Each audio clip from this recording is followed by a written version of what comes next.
बेशक अल्लाह के वली ही मुत्तकी लोग हैं, या मुत्तकी लोग ही अल्लाह के वली हैं। अब आप मुझे बताएं, अब यहाँ अंदाजा फरमाएं कि जब एक आम मुत्तकी वली अल्लाह अकबर क़यामत के दिन तुम्हारे काम आएगा, अल्लाह अकबर, आम वली की शान क़यामत के दिन ये होगी।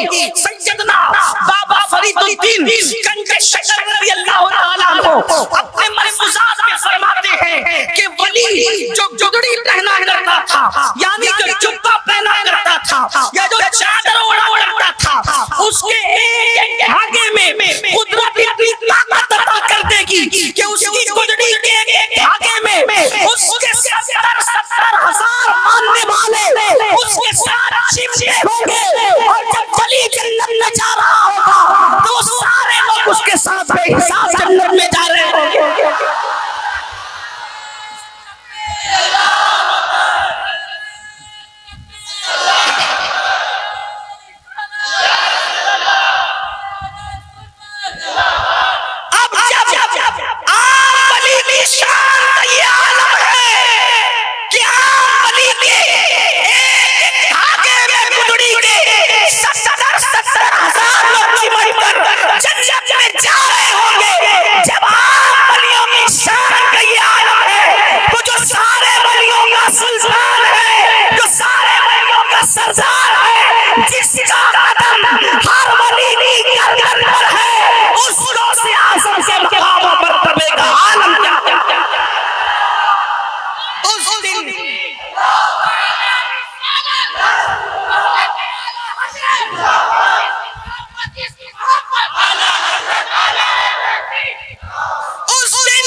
जब आम वली की शान का ये आलम, जो मुत्तकी है वो ये शान वाला होगा। तो मेरे इमाम तो कहते हैं गौस पाक मुत्तकी नहीं सिर्फ, बल्कि मुत्तकियों का इमाम है।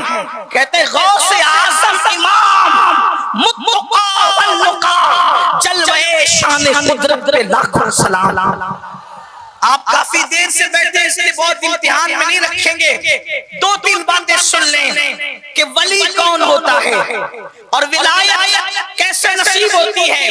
मुख्तलिफ लोगों ने बयान किया कि तक़वा इख्तियार करो तो विलायत मिलती है सच, परहेज़गारी इख्तियार करो तो विलायत मिलती है सच, खशियत रब्बानी इख्तियार करो तो विलायत मिलती है सच। ये सब बातें सच्ची हैं, लेकिन ये सब नेमतें मिलती कैसे हैं?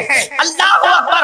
हमारे बुजुर्गों ने लिखा, शेख अब्दुल कादिर जिलानी सरकार गौसे आज़म की चौखट पर अगर कोई झाड़ू दे दे तो खुदा झाड़ू देने के सदक़े में भी उसको मकाम विलायत अता कर दे।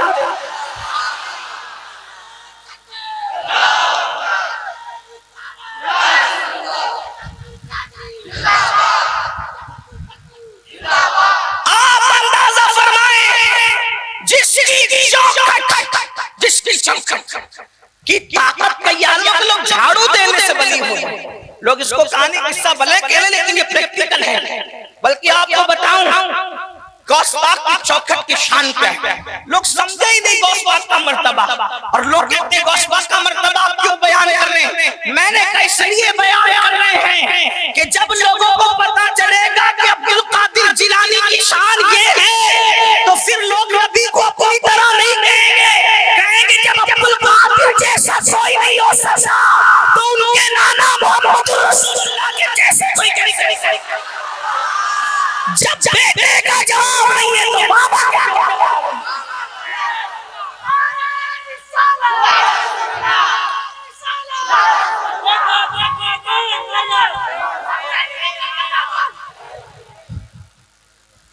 या तो नारा बिल्कुल ना लगे, और अगर नारा लगे तो फिर पूरा मजमा उसमें जवाब दे। कोई सियासी मजमा नहीं है कि आप पार्टी बना के आए हो कि हम लगाएंगे तो इतनी जवाब देंगे। अगर आप गौस पाक के नाम पर आए तो सबकी जिम्मेदारी होती है, या तो ना बोलो या तो सब बोलो।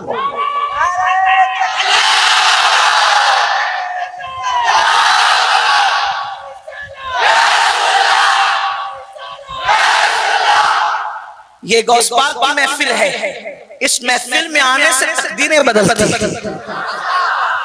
ये महफिलों में बैठ जाने से तकदीरें संवरती हैं। सरकार गौस पाक फरमाते हैं मुसीबत आए तो मेरा नाम ले, जो मुसीबत में मेरा नाम ले ले अल्लाह उसकी मुसीबतों को दूर फरमा देता है। सरकार गौस आजम की शान ये है, गौस पाक फरमाते हैं जब तक मैं नहीं चाहता उस वक्त तक किसी की ज़बान पर मेरा नाम नहीं आता, और जब किसी की ज़बान पे नाम आ जाता है तो अल्लाह उसको मुसीबत से निजात अता कर देता है।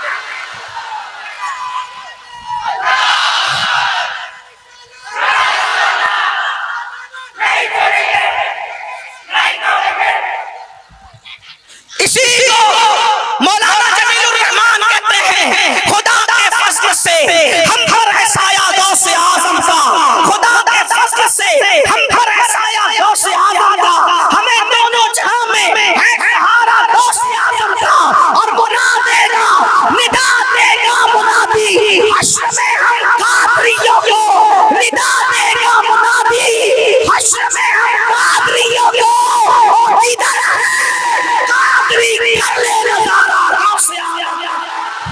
फरिश्तों रोकते क्यों हो मुझे जन्नत में जाने से, फरिश्तों रोकते क्यों हो मुझे जन्नत में जाने से, ये देखो दावत है किसका, गांव से आया। सरकार गौस पाक की शान क्या है, मैंने 2-3 बार दस करने की बात की, सुनो। एक मर्तबा सरकार गौस पाक की चौखट पर एक बंदा पड़ा हुआ रो रहा है, गौस आज़म की चौखट पर बंदा पड़ा हुआ रो रहा है। इन वलियों से रिश्ता जोड़ो, इनसे ताल्लुक जोड़ो, इनसे ताल्लुकात बढ़ाओ, जानियों से रिश्ता मत जोड़ना, शराबियों से रिश्ता मत जोड़ना, नचनियों से रिश्ता मत जोड़ना, नाचने गाने वालों से रिश्ता मत जोड़ना, स्क्रीन पर आने वाले हीरो हीरोइन से रिश्ता मत जोड़ना, इसलिए कि जो दुनिया में जिससे मोहब्बत करता होगा क़यामत के दिन उसी के साथ उठाया जाएगा। मोबाइल के स्क्रीन पर हीरो की तस्वीर रखने वाले तैयार हो जा, क़यामत के दिन तुझे उसके साथ उठना पड़ेगा। शराब पीने वाले जिस हीरो की मोहब्बत में मटक कर चलता है, क़यामत के दिन तुझे उसके साथ उठना पड़ेगा। सोच तो मेरे जवान सही कि जब वो हीरो फंसा होगा, वो लानती होगा, वो अल्लाह के साथ में गिरफ्तार होगा, तो तेरा क्या हाल होगा। इसलिए मोबाइल की स्क्रीन पर हीरो की तस्वीरें न रखो, बल्कि दिन की स्क्रीन पर गौसे आज़म का नाम रखो, ताकि क़यामत के दिन उनके साथ उठना नसीब हो जाए, उनके नाना के साथ उठना नसीब हो जाए, उनके बाबा वली मुर्तज़ा के साथ उठना नसीब हो जाए। अल्लाहु अकबर। गौसे आज़म की चौखट पर एक बंदा पड़ा हुआ है और बड़े बड़े रो रहा है। ऐसे में गौस पाक के मुरीद जाते हैं और जा के कहते हैं, हुजूर वो कह रहा था कि मेरी सिफारिश कर देना शेख से, गौसे आज़म से मेरी सिफारिश कर देना, गौसे आज़म से मेरी सिफारिश कर देना, सरकार उसको माफ कर दीजिए। सरकार गौसे आज़म के मुरीद ने उस शख्स की सिफारिश की, हुजूर उसको माफ कर दीजिए। आपने फरमाया जाओ, मैंने उसको माफ कर दिया। क्या फरमाया जाओ, मैंने उसको माफ कर दिया।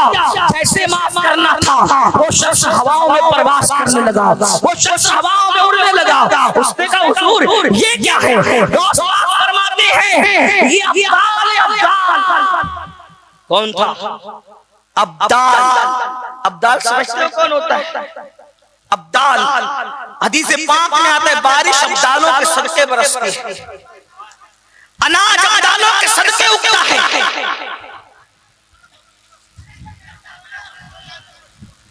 रहमतें अब्दालों के सदके उतरती है, बलाएं अब्दालों के सदके में टलती है।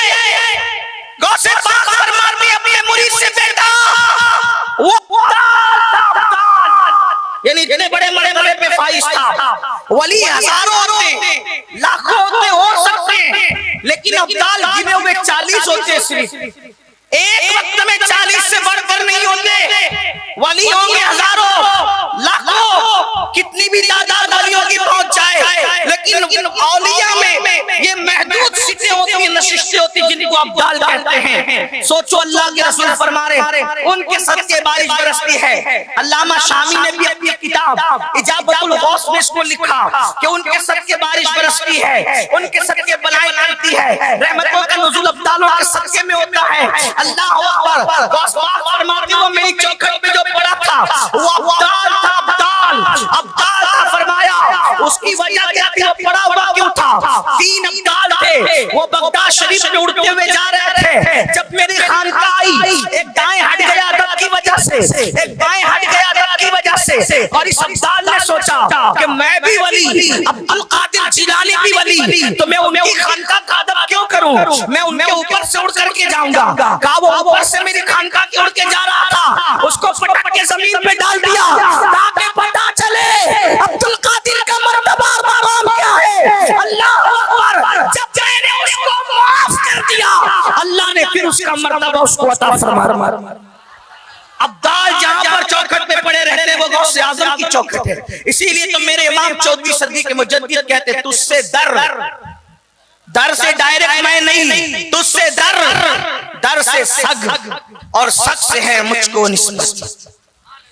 तुझसे दर से सग, और सग से मुझको निस्बत। मेरी गर्दन में भी है दूर का डोरा तेरा, और इस निशानी के जो सग हैं नहीं मारे जाते, हश्र तक मेरे गले में रहे पट्टा तेरा, और क्या दबे जिसकी हिमायत का पंजा तेरा, शेर को खतरे में लाता नहीं कुत्ता तेरा। एक बात सुन ली, दूसरी बात सुन ले, और तीसरी और आखिरी बात सुने, महफिल खत्म। दूसरी बात क्या, लोग समझते क्या है गौस पाक को, सिर्फ इतना समझा उनके नाम से न्याज होती है, उसी को अब्दुल कादिर जिलानी कहते हैं। उन्होंने मुर्दे जिंदा कर दिए, उन्हीं को अब्दुल कादिर जिलानी कहते हैं। बस इतना ही जानते हैं। आओ मेरे गौस की शान सुनो, आओ मेरे गौस का मकाम सुनो।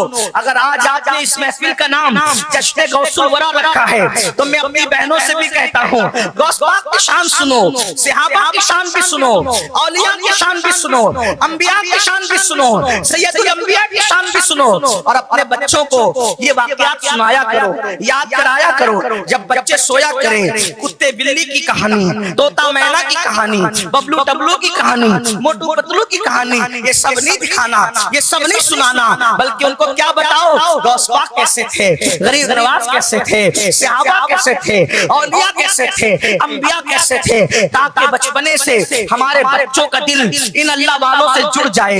याद रखना, जो इनसे जुड़ जाते हैं उनके मर्तबे बुलंद हो जाते हैं। क्या ख्याल है, असहाबे कहफ का कुत्ता चंद वलियों से निस्बत पा गया, वो भी जन्नती हो गया। अरे कुत्ते भी नहीं जन्नत में जाते, लेकिन वली की निस्बत से कुत्ते को भी जन्नती कर दिया। सोचो मुसलमानों, इसलिए वलियों से निस्बतें जोड़ो, उनसे ताल्लुक जोड़ो, और कोई बोलता रहे उसको बोलने दो, कोई बकता रहे उसको बकने दो।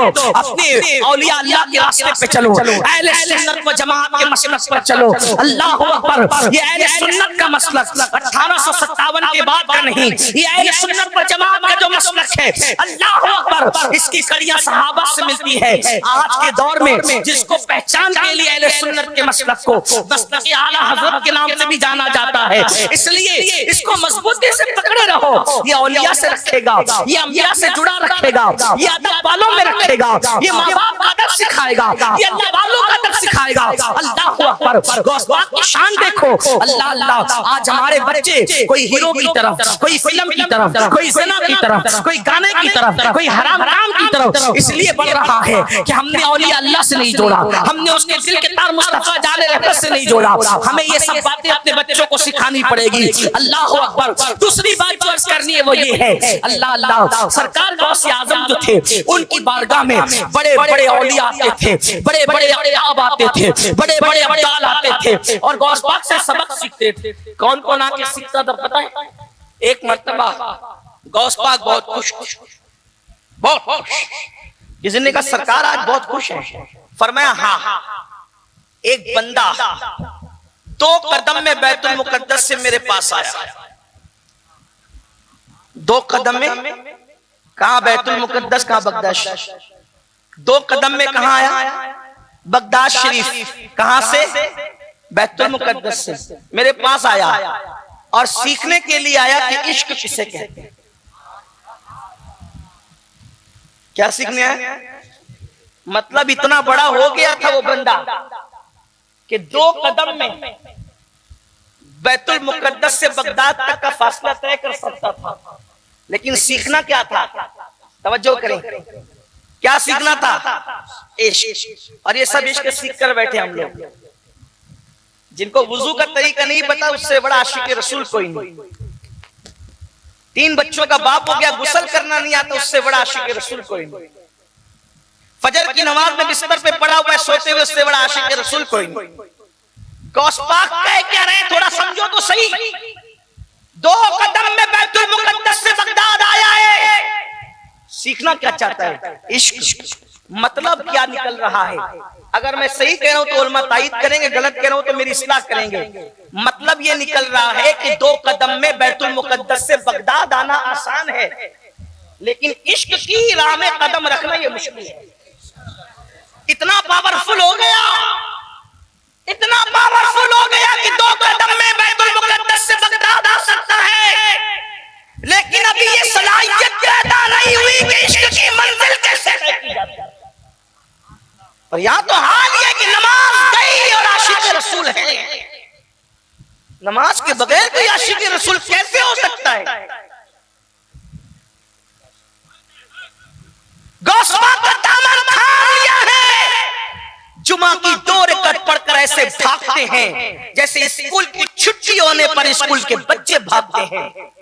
जिस कौम का हंसने की बात नहीं, ना ये कोई मुशायरा है, ना मैं कोई शायर हूं, ना ये कोई कॉमेडी शो है, ना यहाँ हंसने की कोई बात है। ये एहतिसाब का मकाम है। आपने किसी मुकर्रिर को नहीं बुलाया, आपने किसी दिल जले फकीर को बुलाया है। इसलिए मैं ये कभी कहने नहीं आऊंगा कि हमारे चेहरे देखो और जन्नत में जाओ। ये झूठे तसल्लियां मैं अपनी कौम को कभी देने का आदी नहीं हूं। जिनके चेहरे दिखा दिखा कर झूठे तुम जन्नत के टिकट बांटते हो कौम की खुशी के लिए, क्या उनका जन्नत में जाना भी यकीनी है? किसी को पता है कि वो जन्नत में जाएगा जिसका चेहरा तुम दिखा रहे हो? क्या नूह अलैहिस्सलाम का बेटा जहन्नम में नहीं जाएगा?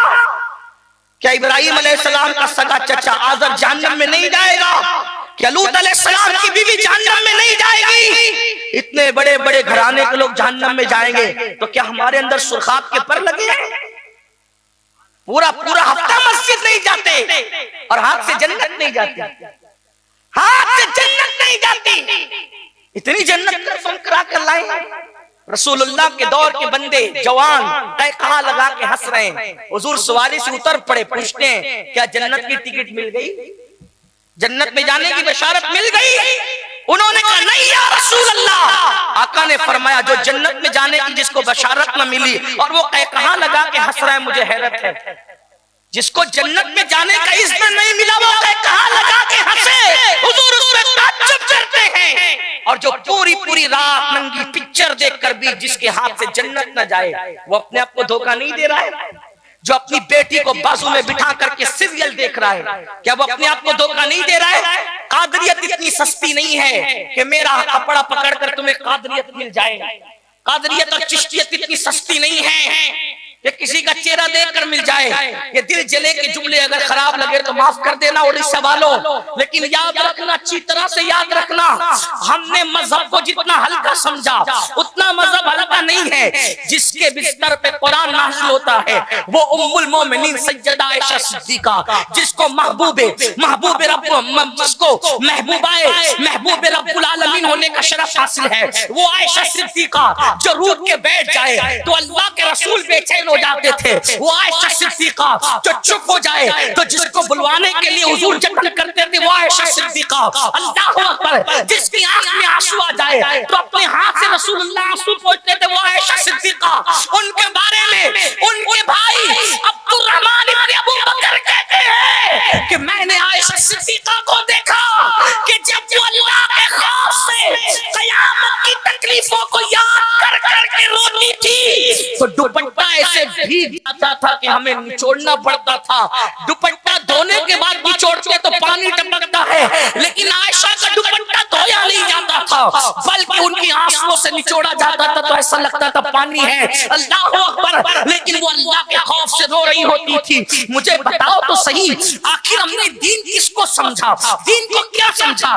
खड़े होकर पेशाब करते रहे, फिर भी हम गौसे आज़म के गुलाम, हम रसूलुल्लाह के गुलाम, औरतों को तलाक की धमकियां देते रहे, फिर भी रसूलुल्लाह के गुलाम, नंगी पिक्चरें फेसबुक यूट्यूब का मिसयूज करते रहे। सोचो तो सही, मैं हैरान हूं जो गौसे आज़म बेनमाजी को मुसलमानों के कब्रिस्तान में दफन होने से मना फरमा दे, जो गौसे आजम कहे बेनमाजी मर जाए तो उसको मुसलमान के कब्रिस्तान में दफन मत करना।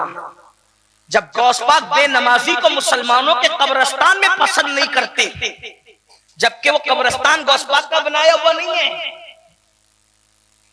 लेकिन कहते हैं उनको दफन मत करो जो नमाज नहीं पढ़ते। तो जब बेनमाजियों को मुसलमानों के कब्रिस्तान में देखना गवारा नहीं, तो बेनमाजियों को कादरी सिलसिले में कैसे कबूल करेंगे? आप जो चाहे अपने लिए डिग्रियां तलाश लें, ऐसे नहीं होगा क़यामत के दिन। बेनमाजी होकर आप अपनी कादरियत गौस पाक के सामने साबित नहीं कर सकते। आप जलसे के नाज़िम के सामने कुछ भी साबित कर ले, आप अपने दौर के खतीब और अदीब के दरमियान कुछ भी साबित कर ले, वहां तो बहुत बड़ी बात है।